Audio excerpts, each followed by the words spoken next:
शिवरात्रि की रात्रि में आप लोगों ने सबने अपने अपने घर में दिया जलाया होगा। दीप जलाया कि नहीं जलाया पूजन में? बोलो तो सही, जलाया ना? शंकर जी को बेलपत्री चढ़ाई कि नहीं चढ़ाई? चढ़ाई ना? अभिषेक पूजन किया ना? तुमने दिल से, भाव से, मन से शिवरात्रि के दिन रात्रि के समय शंकर भगवान की आराधना करी। भूलवश भी अगर तुमने दिया जलाया है तो मेरा शंकर भगवान जब चोर को कुबेर बना सकता है तो साल भर में तुम्हें भी तो कुछ ना कुछ दे सकता है। इंतजार करो कि तुमने जो पार्थिव शिवलिंग की पूजन करी है रात्रि के समय पर, केवल पार्थिव शिवलिंग की पूजन रात को नहीं होती है, पर केवल शिवरात्रि, हरतालिका तीज, छोटी तीज, बड़ी तीज, अन्य जो त्योहार होते हैं, सोमवार की अष्टमी आदि आदि जो उत्सव होते हैं, इसमें शिवरात्रि की रात्रि में, उसका मतलब ही शिवरात्रि है, रात के समय पर आप अभिषेक करो, पूजन करो, अर्चना करो। उसका काम शिवरात्रि, रात भर आराधना करिए, रात भर अर्चना करिए। एक बार हमने बहुत पहले 2-3 साल पहले कथा में कहा था कि शिव जी का अभिषेक रात में नहीं होना चाहिए। केवल शिवरात्रि एक ऐसी होती है जिसमें शंकर भगवान का अभिषेक रात्रि को होता है और दिल से करना चाहिए, पूजन दिल से करना चाहिए। कुछ विधर्मियों ने हमारी पुरानी क्लिप निकाल के उसको आधा काट लिया और आधा काट कर उसमें ये चला दिया कि रात्रि में अभिषेक नहीं होना चाहिए। तो वो पर उसने पूरी नहीं चलाई कि गुरुजी ने क्या बोला कि शिवरात्रि की रात्रि को रात भर पार्थिव शिवलिंग का पूजन करिए, आराधना करिए, अर्चना करिए। उसने उतना चलाया कि रात को शिवलिंग का पूजन ना करें। बहुत लोग लगे हैं धर्म को खींचने में, सत्कर्म को खींचने में। अधर्मी ढेर पड़े हुए हैं जो कहीं ना कहीं किसी ना किसी रूप में सनातन धर्म को नीचे दिखाने का प्रयास करते हैं। बड़े बड़े औहदे पर बैठ कर भी लोग सहजता नहीं करते। इसलिए तो रामचरितमानस में लिख दिया, ऊंच निवास नीच करतूती और देख न सकई पराई विभूति। दुनिया की विभूति देख नहीं पा रहे, आंखों में चुभ रही है कि कैसे इतना आगे बढ़, कैसे ऐसा भजन हो रहा है। 63 करोड़ लोगों ने अभिषेक पूजन कर ली, दुनिया को चुभ रही है। 63 करोड़।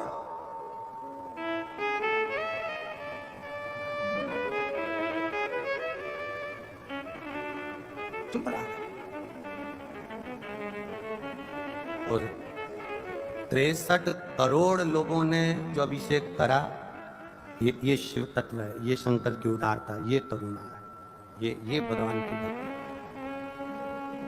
यहाँ तो कितनी सुंदर बात कही, भूल से भी शंकर का जो गुणगान कर लेता है। एक भील की कथा आती है शिवरात्रि की, आप लोगों ने पढ़ी होगी भील की कथा। पेड़ पे चढ़ गया, हिरण को मारना था, बच्चों का पेट भरना था, मांस चाहिए। पेड़ पे चढ़ा, पानी की छाजल, इधर छाजल जानते कि नहीं जानते मैं नहीं मालूम, कपड़े की बनती थी, मोटे कपड़े की छाजल जिसमें पानी भरा था, ठंडा पानी रहता था। कपड़े की छाजल लेकर ऊपर चढ़ा, पेड़ पे टांग दिया, चढ़ गया ऊपर। हिरण का इंतजार कर रहा है कोई मृग आ जाए, उसको मारूंगा, बच्चों का पेट भरना, बच्चे भूखे हैं।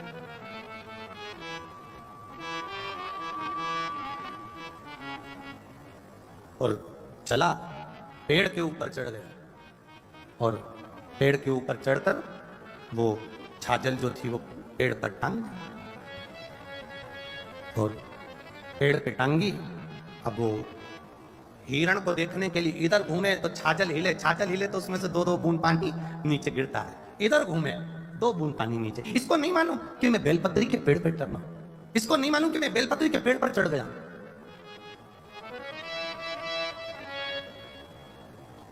इसको मालूम ही नहीं, बेलपत्री के पेड़ पर चढ़ाऊं उसको नहीं मालूम, उसको स्मरण नहीं। और नीचे एक शिवलिंग था, बस ठीक है, नीचे एक शिवलिंग था, बेलपत्री गिर रही थी, बूंद बूंद पानी नीचे गिर रहा था, शिवलिंग पर पड़ रहा था। रात्रि के समय पर उसको नहीं मालूम कि शिवरात्रि है और भोले बाबा प्रसन्न होकर प्रकट हो गए। मांग तुझे क्या चाहिए, मैं तुझे क्या दे दूं, बोल। सरल है ना, सहज है मेरा शिव। भगवान शंकर का पावन चरित्र कह रहा है। एकांबरेश्वर महादेव कांचीपुरम में, तमिलनाडु में, भारत की भूमि पर दुनिया के सबसे विशाल मंदिरों में, जो विशाल मंदिरों की गणना होती है उन विशाल मंदिरों में सबसे बड़े मंदिर की गणना में कांचीपुरम का, ये तमिलनाडु का मंदिर एकांबरेश्वर महादेव का आता है। एकांबरेश्वर, जहां पर पाषाण का शिवलिंग नहीं है, जहां पत्थर का शिवलिंग नहीं है, जहां सोना और चांदी का शिवलिंग नहीं है, जहां हीरे पन्ने का शिवलिंग नहीं है, जहां पर मिट्टी का पार्थिव शिवलिंग की पूजन हो। अब जरा विचार करिएगा, गुरुजी क्या बात कर रहे हो? ये पार्थिव शिवलिंग, मिट्टी का शिवलिंग, जहां एकांबरेश्वर महादेव के मंदिर में पूजा जाता है, वहां क्या वो शिवलिंग मिट्टी का फटा नहीं होगा? क्या उसमें दरार नहीं पड़ी होगी? क्या वो मिट्टी का शिवलिंग बेकार नहीं हुआ होगा? हम जब पार्थिव शिवलिंग का निर्माण करते हैं तब उस समय उसमें हम बहुत से पदार्थ डाल देते हैं। आप कुछ डालें ना डालें, दो चीजें मिट्टी के अंदर अवश्य डालें, एक मक्खन या दूध या गाय का, जम के बोलो, घी, और दूसरा भस्म। ये दो चीजें क्यों डालना चाहिए? कि शिवलिंग अच्छा बनेगा, शिवलिंग पक्का रहेगा, दरार नहीं पड़ेगी, उसके लिए डालना चाहिए क्या? ना ना ना। पार्थिव शिवलिंग का निर्माण करने वाले दो चीजों का स्मरण अवश्य रखें। पहला, मिट्टी के अंदर जब हम मक्खन, दूध या गाय का घी डालकर शिवलिंग का निर्माण करते हैं, जिसके घर में वंश नहीं बढ़ता, 20 साल, 25 साल, 15 साल, 12 साल हो गए हों, और जिसके घर में बच्चा ना हुआ हो, हम उनसे भी निवेदन करेंगे कि प्रत्येक प्रदोष, प्रत्येक शिवरात्रि, हर महीने प्रदोष आती है, हर महीने शिवरात्रि आती है, प्रत्येक शिवरात्रि, प्रत्येक प्रदोष को आप मिट्टी के अंदर मक्खन या गाय का दूध या गाय का घी, देसी गाय का मिलाकर शिवलिंग बनाकर उसकी पूजन करना प्रारंभ करें। 1 साल पूरा नहीं होगा, भले 20 साल हो गए होंगे, पर आपका गर्भ जरूर फेरेगा, ये निश्चित। भले 20 साल हो गए, 22 साल हो गए, 25 साल हो गए, डॉक्टर ने मना कर दिया नहीं होगा, फिर भी आप बाबा पर भरोसा, बोल बम का नारा है, आप विश्वास के साथ शिव की आराधना करिए। गाय, देसी गौ माता का दूध, मक्खन, घी, ये हमारे मिट्टी के अंदर मिलाकर जब हम शिवलिंग का निर्माण करते हैं तो हमारा वंश बढ़ता। दूसरा, भस्म। दूसरी चीज क्या है? जम के बोलो जरा पीछे वाले भी, और जितने आसपास के जितने 5 पंडालों में जो बैठे हैं, जो अलग से पंडाल लगाए गए हैं, उनमें भी जो भरे बैठे हैं, इधर के पंडालों में पीछे वाले, और जितने लोग रोड पर बैठे हैं, जितनी दुकानों के अंदर बैठे हैं, वो भी जरा सावधानी से सुनना। ये पार्थेश्वर शिवलिंग कथा आपको बाद में नहीं मिल पाएगी, बड़े ध्यान से सुनना। ये अपनी जिंदगी बनाने के लिए माँ पीताम्बरा ने अपने धाम में करवाई है, अपने जीवन को कृतार्थ करें। कार्यकर्ता कितनी भी बात करें, पड़ोसी कितना भी बोलता रहे, उसका कोई जवाब मत दो। आप कथा सुनने आए हो, बड़ी मेहनत से भूख में चलकर आए हो, 500 रुपए खर्च कर यहाँ पहुंचे हो, दिल से सुनना तो बाबा दिल से तुम्हारी झोली भर कर भेजेगा। समय बर्बाद मत करना बिल्कुल भी, और जिसको समय बर्बाद करना है वो चुपचाप से उठकर यहां से पंडाल से बाहर जाकर अपनी गाड़ी उठाकर जा सकता है। बड़ी मुश्किल से कथा मिलती है, और दतिया वालों के तो भाग्य में आदरणीय गृह मंत्री जी ने करा ली, तो बाबा की कृपा से ये इतना बड़ा कुंभ भरा गया, यही बाबा की। दिल से सुन लो। पहले नंबर पर है मिट्टी में मिलाया गया मक्खन, घी या दूध। दूसरे नंबर पर है, जम के बोलो जल्दी से, भस्म। ये दूसरे नंबर। भस्म का प्रयोग शिवलिंग का जब निर्माण करे, पार्थिव शिवलिंग जब बनाए, मिट्टी में थोड़ी सी भस्म जरूर मिला। भस्म किस चीज के लिए होती है? भस्म किसके लिए धारण कराई जाती है? तो महाराज शिव महापुराण की कथा कहती है, जब शरीर में कोई बड़ी बीमारी आने वाली होती है, आप एक साधारण सा प्रयोग कर देखिएगा अपने जीवन में। एक साधारण सा प्रयोग, जब आपको लगे कि डॉक्टर ने बोला है कि कोई बड़ी बीमारी का चांस बन रहा है, कोई बड़ी बीमारी होने वाली है, आप थोड़े दिन तक देवाधिदेव महादेव का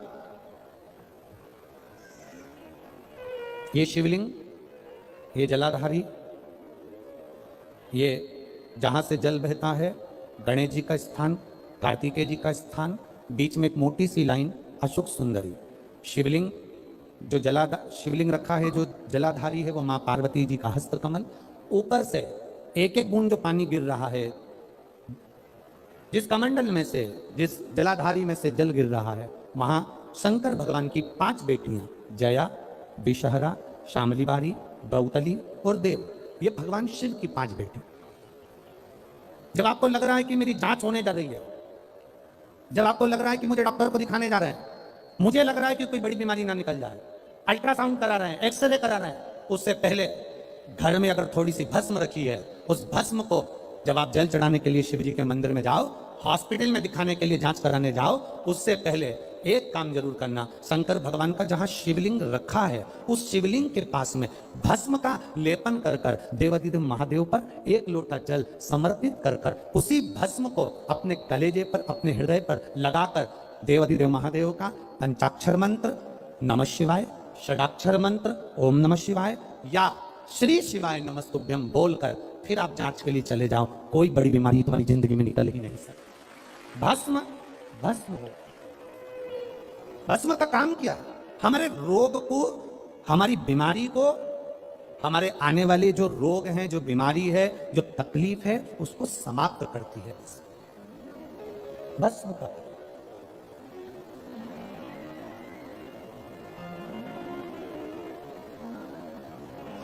शिवलिंग का निर्माण कर रहे हो, पार्थिव शिवलिंग का, उसमें थोड़ी सी भस्म हमारी बीमारी को हर लेती है, थोड़ी सी भस्म हमारी तकलीफ को हर लेती है। भस्म का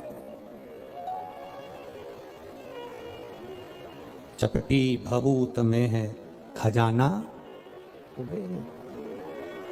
शिव के शरीर से, भगवान देवाधिदेव महादेव के तन से लगी हुई भस्म साधारण नहीं है। भस्म को चढ़ाने वाला भी साधारण नहीं होता और भस्म को लेने वाला भी साधारण नहीं होता। शंभु शरण पड़े मांगो घड़ी रे घड़ी दुख काटो दया दर्शन आपो।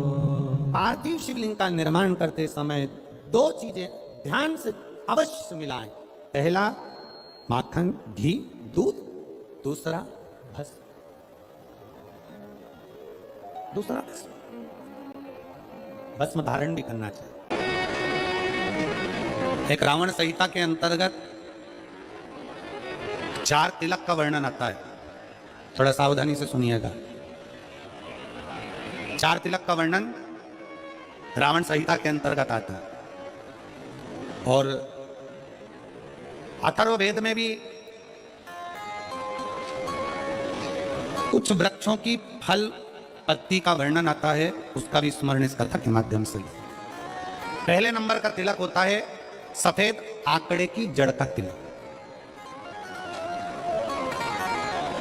सफेद आंकड़े की जड़ का तिलक, सफेद आंकड़े की जड़ देखिए आप लोगों ने, सफेद आंकड़े का पुष्प देखा है? हम आस्था चैनल वालों से भी निवेदन करेंगे कि कथा में जिस जिस तिलक का वर्णन किया जाए उसके पौधे का दर्शन भी कराएं, जिससे लोगों को मार्गदर्शन मिले कि कौन सा पौधा बोला जाए। सफेद आंकड़े की जड़ का तिलक, और यही सफेद आंकड़े की जो जड़ होती है संतान प्राप्ति के लिए तुमरुकेश्वर का नाम लेकर कमर में लाल धागे में बांधा जाता है, जैसा आप लोग पहले कथाओं के माध्यम से श्रवण कर चुके। एक होता है पहले नंबर पर सफेद आंकड़े की जड़ का तिलक। ये क्या काम आता है और किस लिए लगाया जाता है? तो शिव महापुराण की कथा कहती है, जिस दिन आपको लगे कि मुझे इस कार्य के लिए जाना है और ये मेरा कार्य सफल होना चाहिए, ये कार्य मेरा रुक रहा है, इस कार्य में बांधा आ रही है, ये कार्य मेरा अटक रहा है, उस दिन सफेद आंकड़े की जड़ को थोड़ा सा घिसकर और घिसने के बाद उसको अष्ट विनायक में से किसी भी एक विनायक श्री गणेश जी का नाम लेकर अपने मस्तक पर थोड़ा सा तिलक उस सफेद आंकड़े की जड़ का लगाकर चले जाइए। वो कार्य आपका सफल होकर ही रहेगा, भले 8 दिन लग जाएं, 10 दिन लग जाएं, पर सफलता उस कार्य में मिलती जरूर है। पहले नंबर पर आता है सफेद आंकड़े की जड़ का तिलक। दूसरे नंबर पर अपामार्ग की बीज का तिलक। अपामार्ग एक पौधा होता है, आप लोग टीवी पर उसका दर्शन कर रहे होंगे, एलईडी पर आप देख रहे होंगे। अपामार्ग की जड़ का अर्थात अपामार्ग का जो पौधा होता है उसका जो बीज होता है, जैसे आप ऊपर लगा हुआ देख रहे हैं, इसमें बीज लग रहा है, पौधे को आप लोग देख रहे होंगे टीवी पर, एलईडी पर, एलईडी भी चल रही है, एलईडी पर भी देख रहे होंगे कि ये अपामार्ग का जो पौधा होता है ये आपको आपके घर के आसपास में कहीं पर भी मिल जाएगा, जंगल में मिल जाएगा, आपके घर के पास लगा हुआ मिल जाएगा, ये हर कहीं लग जाता है। अपामार्ग का जो पौधा होता है, इसका जो बीज होता है, इसका जो फल होता है, फल में जो बीज होता है, इस बीज को सुखा लिया जाता है, सुखाकर इसको पीस लिया जाता है और पीसकर इसको जहां पर भगवान शंकर का शिवलिंग है शिवलिंग का जल बहकर जहां से नीचे गिरता है, उसको समझ ले थोड़ा सा आप लोग, ध्यान में आ जाएगा आप लोगों के।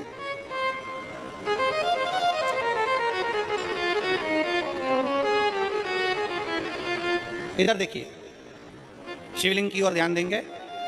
यहाँ जो व्यासपीठ के सम्मुख में शिवलिंग बना है, ये शिवलिंग, और शिवलिंग के सामने से जो जल बहकर, जो जल नीचे की ओर आ रहा है, शिवलिंग के सामने से जल बहकर जो नीचे की ओर आता है, ये जो भाग होता है, इस भाग पर अपामार्ग का जो बीज होता है सूखा हुआ, जिसको आपने पीसा है, उसको यहाँ लगा दिया जाता है। उसी को वापिस लेकर आया जाता है, और उस बीज का जो चंदन होता है, जिसको अपन पानी में मिलाकर सिर पर लगाते हैं, कोई व्यक्ति आपका अगर धन लेकर चले गया, कोई व्यक्ति आपकी संपदा लेकर चले गया, कोई कार्य आपका बहुत दिन से कोर्ट में अदालत में चल रहा है, लगभग 1 महीना इसका तिलक लगाना चालू कर दीजिए, दूसरे महीने में आपका धन आपके घर पर जरूर आएगा और आपका कार्य पूर्ण जरूर होगा। अपामार्ग का बीज का चंदन तिलक, अपामार्ग का तिलक हमें सुख प्रदान करता है। तीसरे नंबर पर होता है दुर्वा। क्या बोलते हैं इधर छत्तीसगढ़ में, दुर्वा बोलते हैं कि घास बोलते हैं? जो गणेश जी को चढ़ाते हैं दुर्वा, दुर्बी, ठीक है, टीवी पर आप लोग देख रहे हैं, दर्शन कर रहे होंगे। दुर्वा, दुर्बी, जिसको छत्तीसगढ़ में दुर्बी कहते हैं, दुर्वा कहते हैं, जो गणेश जी को चढ़ता है, दुर्वा। अब आप सबको स्मरण में तो होगा कि दुर्वा कहाँ से प्रकट हुई है। तो शिव महापुराण की कथा में विष्णु पुराण को अगर हम अध्ययन करें तो विष्णु पुराण का स्मरण करेंगे, या कूर्म पुराण को पढ़ेंगे तो उसमें मिलेगा कि भगवान जब सुमेरु पर्वत को मंथन के लिए रखा गया था, तब वो पर्वत नीचे दबता जा रहा था, तब कच्छप भगवान अपनी पीठ पर उस पर्वत को धारण करे थे। कच्छप भगवान जब पीठ पर धारण करे तो समझ लो भगवान नारायण की जंघा पर ही वो पर्वत रखा हुआ था, जिसको घर्षण किया जा रहा था, घर्षण किया। वो पर्वत जैसा जैसा घसा रहा था, रोम गिर रहे थे, उसी रोम की दुर्वा का भाव हमारे शास्त्रों में आता, उसी से दुर्वा की उत्पत्ति मानी। दुर्वा गणेश जी को प्रिय है, और दुर्वा का फल कितना है? दुर्वा का फल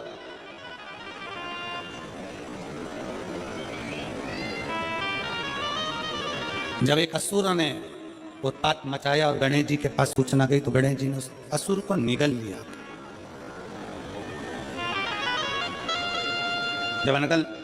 जब देखा अनायास उस असुर की ओर देखा, तो भगवान गणेश जी ने उसको निगल कर अपने गर्भ में, अपने पेट में उसको धारण किया। अंदर ज्वाला उत्पन्न। भगवान शंकर ने एक दुर्वा गणेश जी को दी, उन्होंने पाई, अंदर बैठा हुआ असुर समाप्त हो। आप कर्म हो, बेकार कर्म हो, गलत कर्म हो, असत्यता हो, या कई हमारे हाथों से हमारे द्वारा कोई पाप कर्म यदि हो जाता है, वैसे तो संपूर्ण विश्व में शिव महापुराण की कथा कहती है 4 स्थान पर प्रत्येक व्यक्ति से पाप होता है। पहला, झाड़ू लगाते समय छोटे छोटे जीव मर जाते हैं, जिसका पाप माथे चढ़ जाता है। दूसरा, अग्नि जलाते समय छोटे छोटे पतंगे जल जाते हैं, जिसका पाप मस्तक पर चढ़ जाता है। तीसरा, जल में कपड़े धोते समय, स्नान करते समय छोटे छोटे जीव मर जाते हैं, जिसका पाप माथे चढ़ जाता है। चौथे नंबर का, चलकर जाते समय अपने पांव के नीचे, चप्पल के नीचे छोटे छोटे जीव मर जाते हैं, जिसका पाप माथे चढ़ जाता है। शिव महापुराण की कथा कहती है, एक दुर्वा शंकर जी को, एक दुर्वा गणेश जी को जब हम समर्पित करते हैं तो हमारे मस्तक का सारा पाप अपने आप समाप्त हो जाता है। दुर्वा में इतना तेज है दुर्वा। और शिवपुराण कह रही है, तीसरे नंबर का तिलक है दुर्वा का। दुर्वा का तिलक, दुर्वा को चढ़ी हुई जब छोटी सी दुर्वा लेकर उसको सूखने के बाद भस्म बनाकर शंकर को चढ़ाकर उस भस्म को लाकर मस्तक पर यदि तिलक लगाया जाए, उस दुर्वा का तिलक यदि मस्तक पर लगाया जाए, कोई व्यक्ति तुमसे कह दिया कि तेरे बस का ये नहीं है, कोई ने कह दिया तू ये सरकारी नौकरी पा ही नहीं सकता, कोई ने कह दिया कि तू ये काम कर ही नहीं सकता, तू मकान बना ही नहीं सकता, कोई ने कह दिया तेरी दुकान चलेगी ही नहीं, चाहे कितनी खोल ले, अगर आपका कोई आत्मबल नीचे गिराता है तो 20 दिन तक दुर्वा का तिलक यदि मस्तक पर लगाया जाए तो आत्मबल भी बढ़ता है और कार्य सिद्ध होता है। ये दुर्वा तिलक की महत्व। चौथे नंबर पर आता है बेलपत्र की जड़ का तिलक, जिसको हम पहले भी कथाओं में बोल चुके हैं कि बेलपत्र कि मिट्टी का भी अगर तिलक लगाया जाए, बेलपत्र के नीचे की मिट्टी का भी अगर तिलक लगाया जाए तो वो भी फल देता है। तो बेलपत्र की जड़ का तिलक तो बहुत मूल है। कभी मान लो कहीं बेलपत्र तो वो भी फल देता है। तो बेलपत्र की जड़ का तिलक तो बहुत मूल है। कभी मान लो कहीं बेलपत्र की जड़ ऐसे नहीं निकालना चाहिए, बेलपत्र हरा भरा रहे तो कभी उसकी जड़ नहीं निकालनी, कभी भी। मान लो कोई बेलपत्र का वृक्ष सूख गया, कोई बेलपत्र का वृक्ष अगर सूख गया है, उसकी अगर जड़ मिल गई है तो उसको घिस कर उसका चंदन बनाकर, शिव का लेपन कर उस चंदन को अपने मस्तक पर भी धारण कर सकते। क्या होगा उससे? तो कहा किसी व्यक्ति को कोई कार्य के हेतु आपने बोला है और वो व्यक्ति कार्य से इनकार कर रहा है, मना कर रहा है कि ये मेरे बस का नहीं है, मैं नहीं करूंगा, उठाओ तुम्हारी फाइल लेकर जाओ यहां से, ये मैं नहीं करूंगा। तुम्हें लग रहा है कि ये केस मुझे जीतना है और मैं सत्य हूं और मेरा केस मुझे जीतना है और असत्यता भारी पड़ रही है, झूठ भारी पड़ रहा है, उस समय पर बेलपत्री का चंदन का तिलक या बेलपत्री के वृक्ष की मिट्टी का तिलक व्यक्ति को सफलता जरूर देता है। उस तिलक को धारण जरूर करना चाहिए, उस तिलक को जरूर। बेलपत्र का तिलक, बेलपत्र की मिट्टी का तिलक, बेलपत्र के वृक्ष के नीचे बैठकर करा गया भजन, बेलपत्र के वृक्ष के नीचे बैठकर करी गई साधना, बेलपत्र के वृक्ष के नीचे बैठकर करी गई आराधना हमें फल प्रदान करती है। और मैं संपूर्ण देशवासियों को इसके लिए बहुत बहुत साधुवाद देता हूं, बहुत बहुत बधाई देता हूं। 33 कोटि देवता में केवल एक देव अधिदेव महादेव ऐसे हैं जो प्रकृति के देव, प्रकृति के देवता के रूप में पूजा जाता है। जल तत्व हो, वायु तत्व हो, जितने भी स्वरूप हैं शिव वो प्रकृति के रूप में पूजे। इसलिए एक नियम बनाए, हम लोगों ने एक विचार करा है बिटले सेवा समिति कुबेरेश्वर धाम सीहोर ने कि आने वाली जो महाशिवरात्रि है 15 फरवरी को, उस दिन उस शिवरात्रि को ग्रीन शिवरात्रि के रूप में मनाएं। एक एक वृक्ष, जितने भी श्रोता भाई बहन चाहे टीवी पर सुन रहे हो, पंडाल में सुन रहे हो, शिवरात्रि के दिन 15 फरवरी के दिन एक वृक्ष अवश्य लगाएं और ग्रीन शिवरात्रि का हिस्सा बने और अपने जीवन को धन्य अवश्य। शंकर जी को जल चढ़ाते हो वैसे उस वृक्ष में भी थोड़ा थोड़ा जल दें, जिससे आने वाले समय में जब वृक्ष लगे, बेलपत्री का पौधा जब वृक्ष के रूप में लग जाएगा, आप और हमारा तो शरीर छूट जाएगा, आप और हमारा शरीर तो चला जाएगा, पर बेलपत्री का वृक्ष यदि संसार सागर में रहेगा तो उस वृक्ष की पत्तियां टूटकर जब देव अधिदेव महादेव पर चढ़ेगी तो कम से कम ये तो रहेगा कि हम चले गए और वो बेलपत्री के वृक्ष की पत्ती देव अधिदेव महादेव की सेवा में रोज प्रतिदिन रहेगी।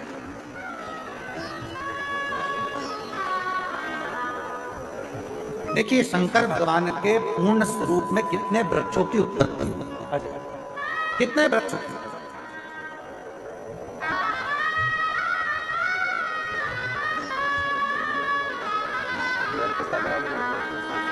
ठीक है,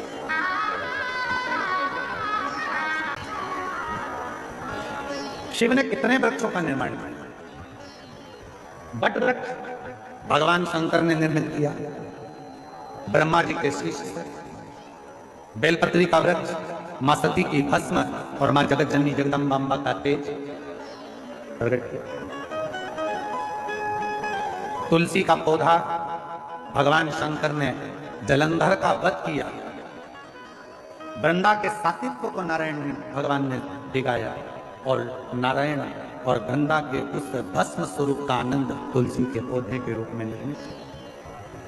शमी का वृक्ष जब शनि महाराज जी को